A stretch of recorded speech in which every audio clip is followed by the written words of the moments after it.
잘 나오나? 찍히는 건가? 잘 찍히네. 오케이.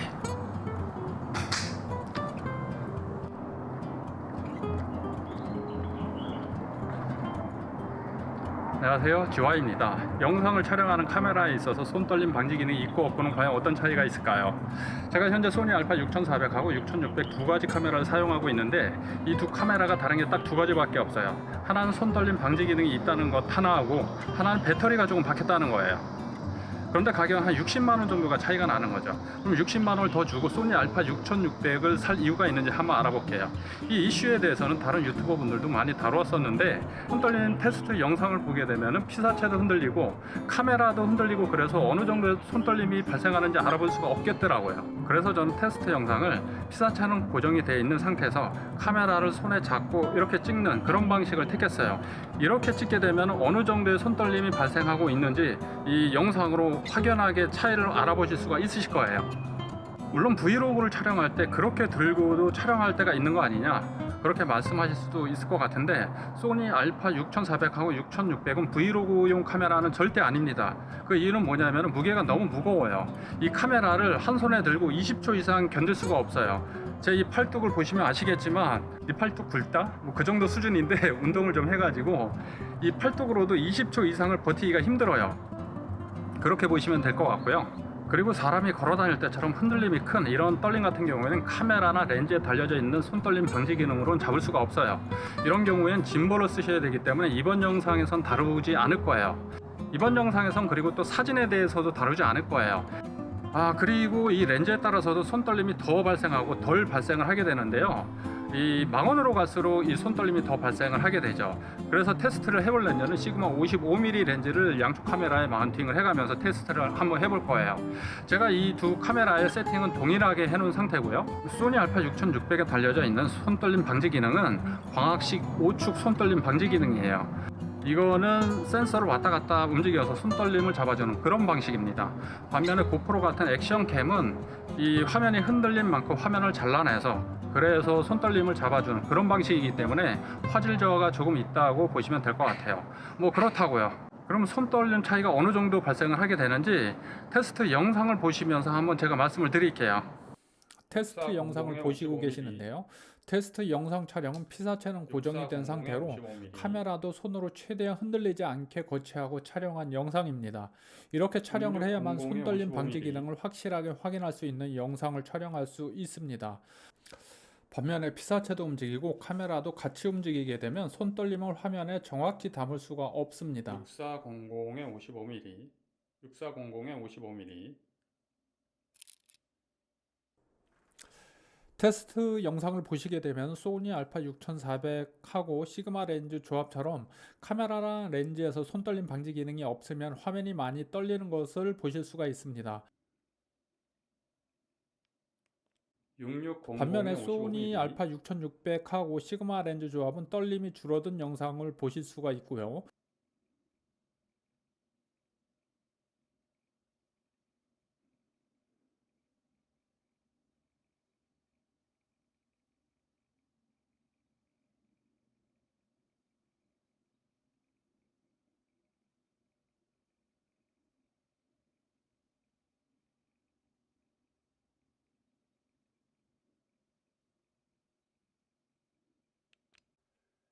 6400에 55mm.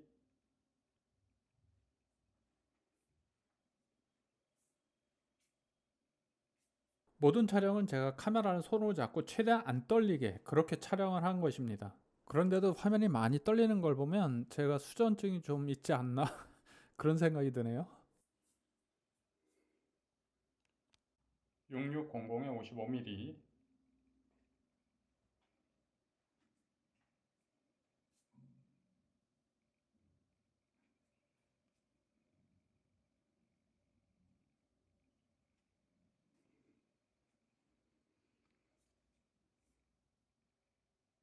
6600의 번들.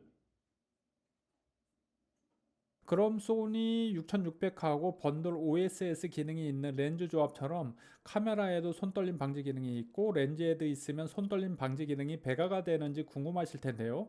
이 경우에는 한 번만 잡아주는 것하고 큰 차이가 없는 것을 보실 수가 있습니다. 소니 알파 6600의 손떨림 방지 기능은 5축 손떨림 방지 기능인데 이 경우 렌즈가 손떨림 방지 기능이 있으면 카메라의 손떨림 방지 기능은 비활성화되기 때문입니다.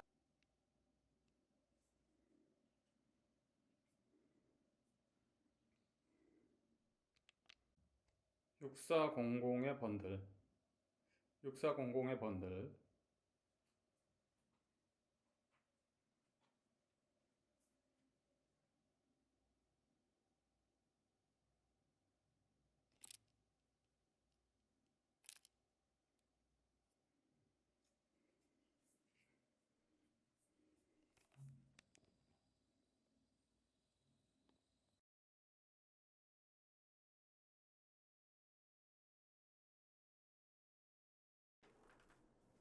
이거보다 더 큰 떨림을 잡으시려면 카메라나 렌즈에 달려져 있는 손떨림 방지 기능으로는 어림도 없습니다. 이런 큰 떨림을 잡으시겠다 그러시면 꼭 짐벌을 쓰셔야 돼요.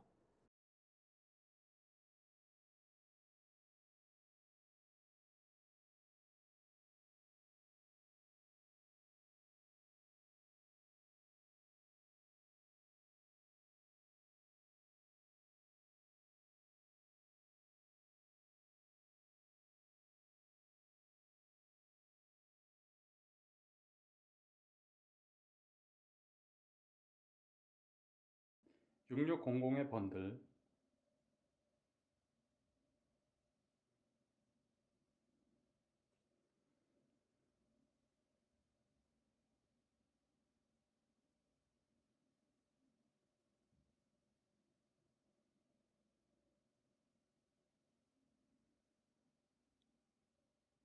6400의 번들,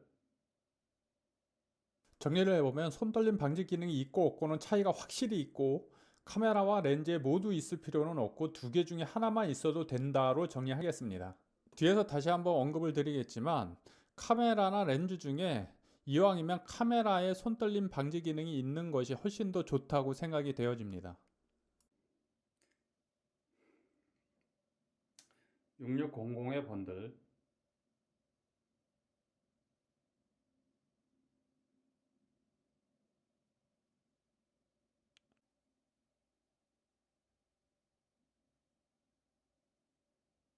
손떨림 외에도 알파 6400과 6600의 장단점을 간단히 한번 비교해 보도록 하겠습니다.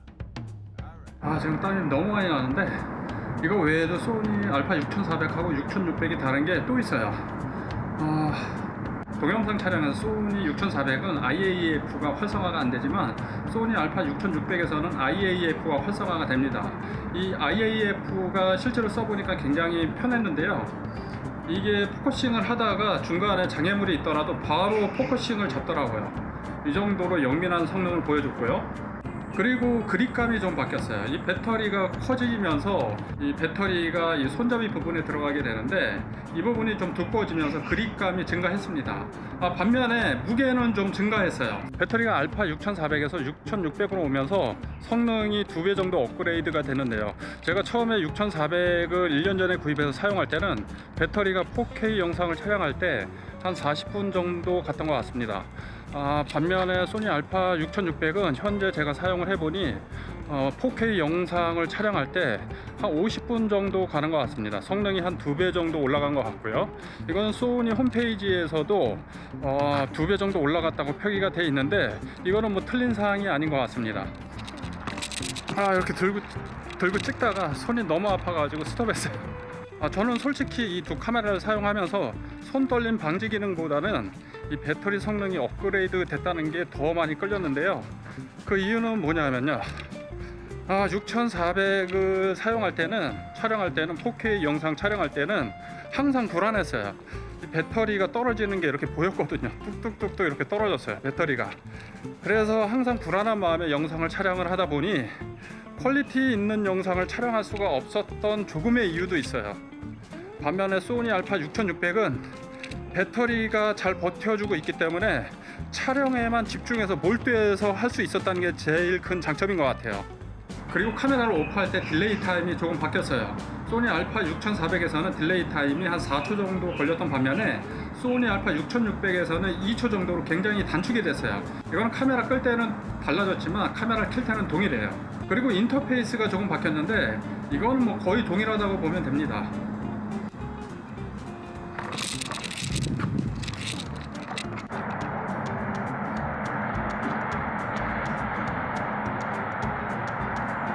자, 그럼 정리를 한번 해볼게요. 이 손떨림 방지 기능은 카메라에 있든 렌즈에 있든 한 군데는 있어야 되는 게 맞는 것 같습니다. 그렇게 볼 때 저는 렌즈보다는 카메라에 있는 게 더 좋은 것 같습니다. 그 이유는 영상 퀄리티를 올릴 때 제일 중요한 게 장비거든요. 영상의 퀄리티를 올릴 때 제일 중요한 게 장비인데요. 장비를 사려면 돈이 들어가죠. 결국엔 돈이죠. 이 영상의 퀄리티는 예술적인 부분을 제외하고 단지 영상의 퀄리티만 제가 말씀을 드리는 거예요. 그래서 영상의 퀄리티를 높이는데 제일 좋은 거는 렌즈예요. 렌즈를 좋은 걸 쓰면은 영상의 퀄리티는 한 방에 확 올라가요. 이거는 뭐 똥손이라도 어쩔 수 없이 영상의 퀄리티는 올라갑니다. 장비가 좋으면. 이건 어쩔 수가 없어요. 영상은 장비를 가지고 하는 거기 때문에 카메라라는 이 물리적인 장비가 좋아야 됩니다. 소니에서도 좋은 렌즈를 판매를 해요. 손떨림 방지 기능이 내장이 되어 있고 F값도 낮고 그래서 조리개 값이죠. 좋은 영상을 찍을 수가 있는데요. 그 렌즈를 사용하게 되면 이 렌즈 가격이 카메라 값을 오버해요. 그래서 이 렌즈를 구입할 때는 굉장히 망설이게 돼요. 반면에 렌즈만 만드는 회사에서도 고성능의 렌즈를 판매를 하고 있는데요. 이 렌즈 같은 경우에는 가격은 저렴하지만 손떨림 방지 기능이 내장이 안 돼 있습니다. 그렇기 때문에 소니 알파 6600은 소니 알파 6400보다 렌즈를 다양하게 써볼 수 있다는 게 그게 장점이에요. 다시 말해서 기기에 투자되는 돈을 합리적으로 쓸 수가 있다는 거예요. 소니 알파 6600은 6400에 비해서 돈을 합리적으로 쓸 수 있다.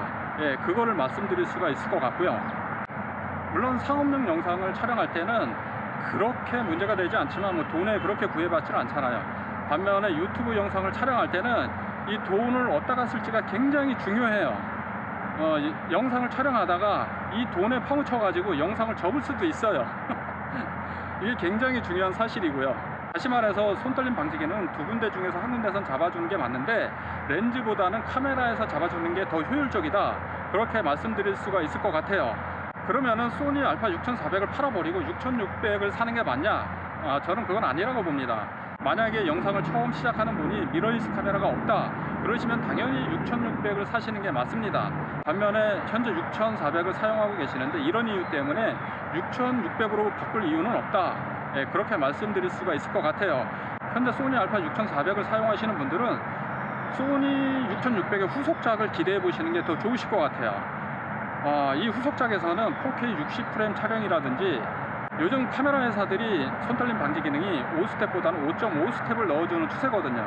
근데 아직까지 이놈의 소니는 5스텝을 넣어주고 있어요. 이 영상을 촬영하는 카메라에 있어서 4K 60프레임 촬영이 되는지 안 되는지 이거는 진짜 중요합니다. 저도 1년 전에 소니 6600 후속작을 기다려도 안 나오더라고요. 그래서 못 참고 그냥 6600을 구입했어요. 저처럼 이렇게 바꾸지 마시고 소니 6600의 후속작이 나왔을 때 그 스펙을 한번 보시고 그 후속작으로 바꿔 타시든가, 만약에 스펙이 안 좋다 그러면은 아예 그냥 소니 카메라를 다 팔아버리고 다른 카메라 회사를 가 버리시든가 그렇게 하시는 게 맞는 것 같습니다. 그럼 이번 영상은 여기까지고요. 제 영상이 마음에 드셨다면 좋아요, 구독 부탁드리겠습니다.